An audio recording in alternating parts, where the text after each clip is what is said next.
His father not there for support. His mother in Atlanta, often without money for lunch. The tracks of Duluth, Georgia, became his playground. Facing monumental odds, could he rise from this environment to win the highest honor a college athlete can achieve? The challenge would capture the hearts of an entire state. Smith to the right, the pitch to Rogers, runs the short side, cuts back to the middle, the turn, drive, touchdown. If you want something in life, you got to go get it. And I think I did that more than anything. There he goes, Great George. You know, folks, that's the thing about a George Rogers. He's 6'2", 225 pounds. He pounds it in the middle, and you feel like you've got him stopped. Then he's got 4.45 feet in the 40, and he can break it 55 yards.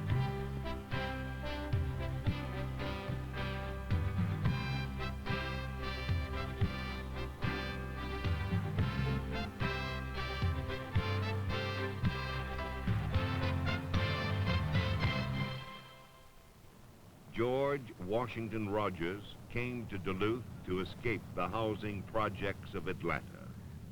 In high school, he fell under the influence of Coach Cecil Morris, won all-state football honors, and became the blue-chip target of most major colleges.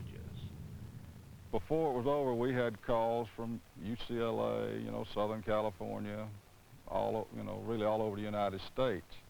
And but George wanted to stay in the South, and he sort of narrowed his choices down in the end to Georgia Tech, South Carolina, University of Tennessee. And Coach Morris, my high school coach, told me, he said, George, don't take any money from nobody. And Coach Carlin looked me straight in the eye, and he said, we're just going to offer you a scholarship.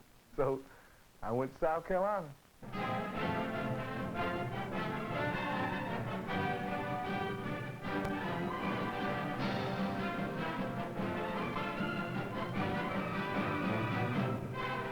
The University of South Carolina, exciting, challenging, a daring new world for George Rogers.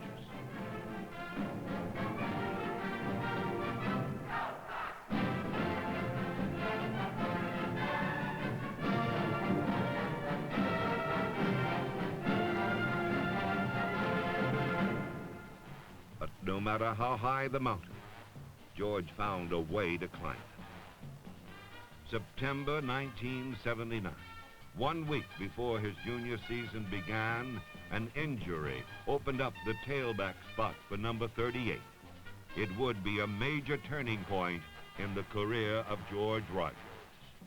I had 1 week to prepare to play North Carolina at tailback, and I had 1 week, and that's where I started. 98 yards, my first game. I was getting killed. I was running to everybody. Instead of, I was running at tailback like a fullback. George Rogers was not a textbook runner, but his sprinter speed and lumberjack power proved more than a match for most defenders. Time after time, the familiar cutback locating the open seam. Then, like a loaded .38, exploding toward the end zone.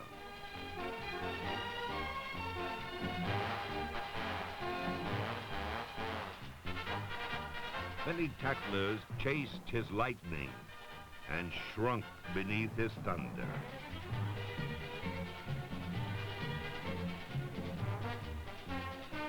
Gamecock broadcaster Bob Fulton watched George dominate a game, knowing he was a marked man.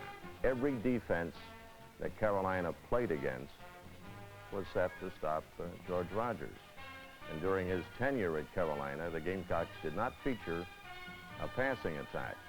So everything defensively was set to stop the run. And he ran against stacked defenses all the time. And the pitch goes to the tailback, Rogers, 30, 20, 10, 12, touchdown. To give to Rogers, delay at the middle, 25, 30, 35, 40, hold on. He's down to the 50, the 40, still going, and running, down to the 40, to the 30, to the 20, to the 10, 5, touchdown. But George was a quiet person, didn't say a lot off the field, but he more than compensated for that for what he did on the football field.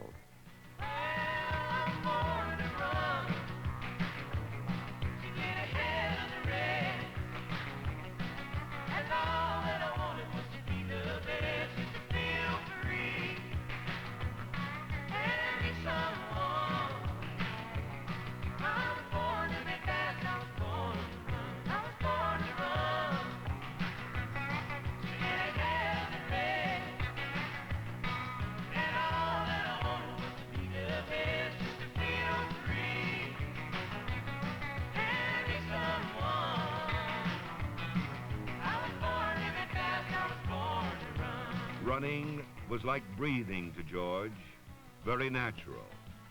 But from his first day on campus, he faced a more unnatural challenge in the classroom. It was here that South Carolina provided George with the help he desperately needed. As his academic counselor, we recognized early, and we had George to recognize the fact that there were certain basic academic skills that he was lacking, and that he needed to work extremely hard to overcome those skills, those deficiencies. Well, George was kind of scared of that. He just was not sure. Now, you put a football up on his arm, he had no problem. But going to class was not really his cup of tea. Attending class at South Carolina did become important to George when he enrolled in a general studies program. With tutorial help, he began to make serious progress toward earning a degree. That fall, George, for the first time, I think, became a real student. And I think if you ask him about it, he'll say, all of a sudden, in the middle of my college career, I realized what it could mean to me to go to school, to go to classes, have people work with me, and to feel good about myself. And what most people may not realize, or probably don't know, is that George's last semester here, George made a 3.2.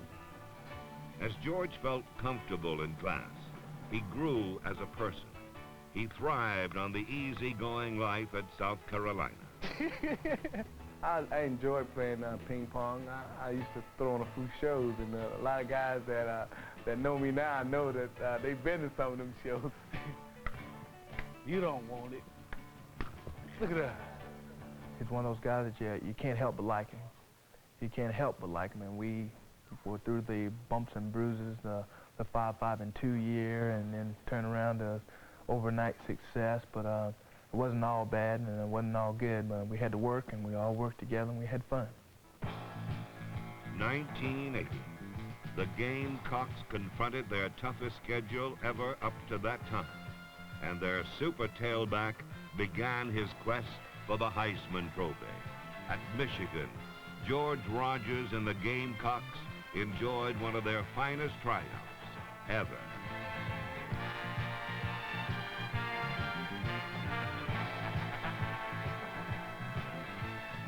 Southern California, ranked in the top 5, surrendered 149 punishing yards to George Rogers.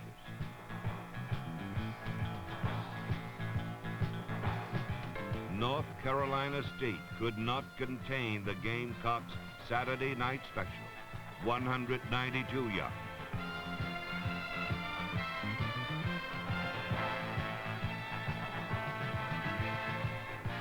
On network TV against national champion Georgia, 168 yards. Columbia became the media capital of college football. Newspapers, magazines, TV stations, all wanted a piece of the shy young man from Duluth. I think the thing that stands out in my mind about George as an individual is how he dealt with all the fame and success that came his way. He led the university to its two most successful seasons ever, 2 8-game winning seasons. He had a street in Columbia named for him. He was honored by the state legislature. His visibility was as great as that of the governor, and yet he never had an ego problem. I just can't imagine that anyone who is as young as George was at that time has ever dealt with fame and success in a more mature manner than he did.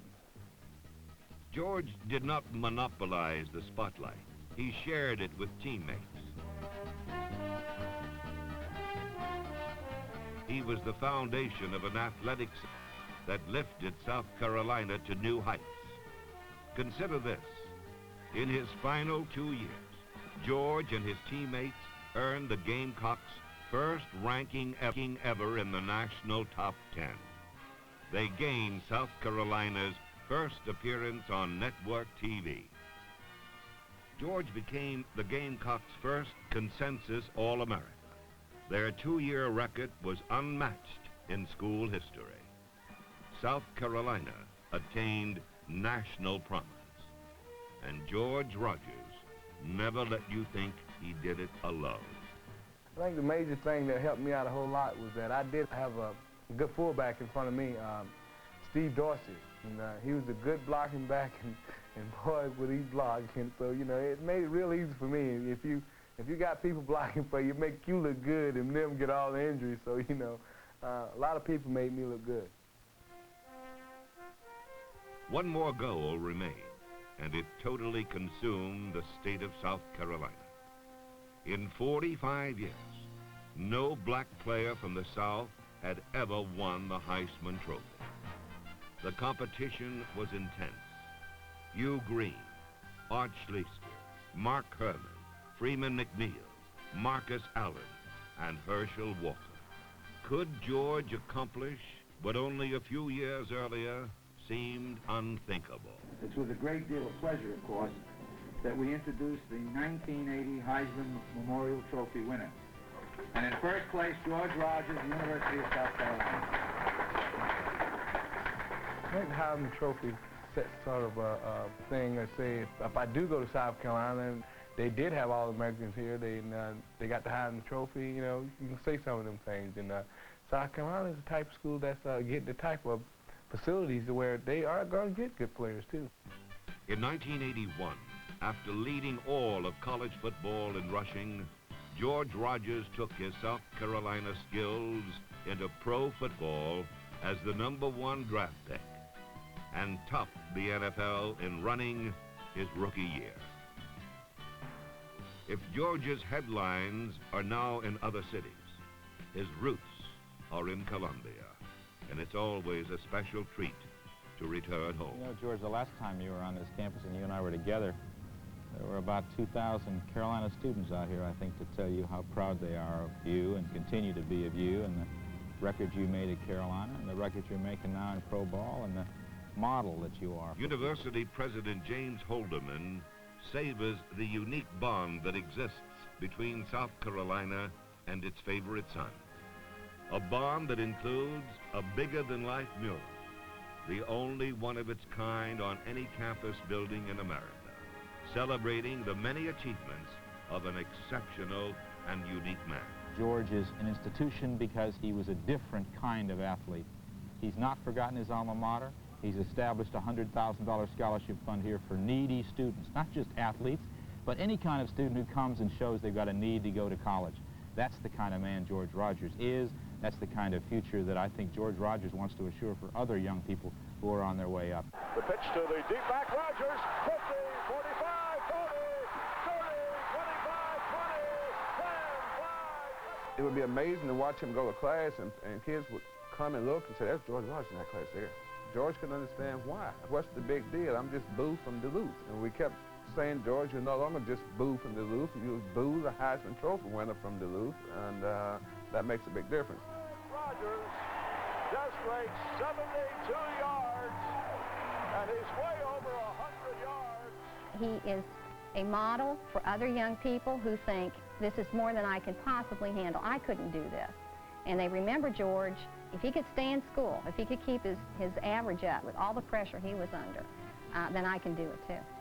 The University of South Carolina is extremely honored and pleased to announce to you, George Washington Rogers, Jr., that at the conclusion of the 1980 football season, your jersey, number 38, will be officially retired by the University of South Carolina.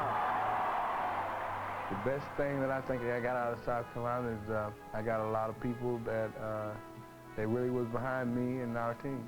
And I think, you know, as far as going to that kind of type of school, and accomplishment that we did do, that's probably been the most enjoyable thing that I got out of it. And probably, believe it or not, it's going down to the Coliseum to some of the classes. I had some good classes. I had some good professors, and you know, everybody wants to help everybody. They really cared. The University of South Carolina provided the environment for George to find himself. He did, and with those giant strides, carried himself a long distance from the tracks of Duluth, a journey measured in more than miles. His legacy might read, with a football in his arms, the world was at his feet. He will long be remembered for his infectious smile, his team attitude, and his awesome ability. He will long be remembered as George Rogers, South Carolina legend.